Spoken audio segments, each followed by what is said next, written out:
อายุวันโนสุขังพลังมีความสุขที่เจริญขายความสุขเข้ามาในบุญว่าศาสนาเป็นหนึ่งของแก่นมาหาก็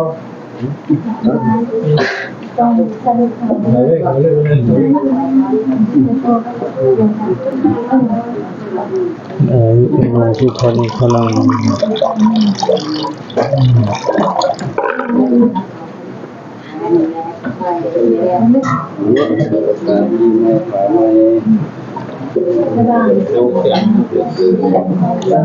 ยุโนสุขังพลังจะมีคุณสารสว่างสงบเย็นสดใสด้วยการเข้าสู่ปฏิภาณเถิดหรือสุดได้เข้ามาแนบเหนือไปแต่ทันไม่คนนี้มีโศกมีไส้มีเหตุไม่รู้ไว้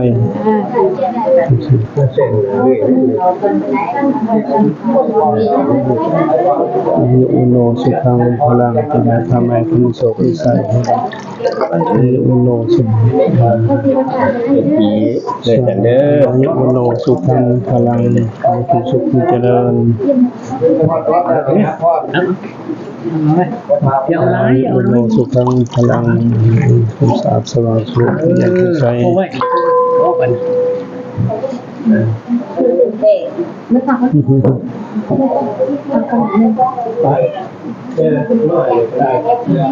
เข้าคิ้วเข้าแถวท่านนี้ออกแล้วน้ำพุเข้านี้ไปสาธุที่มีความสะอาดสว่างสงบเย็นสดใสดุจไปการเทินสัมพุทธามีอายุโนสุขังพลัง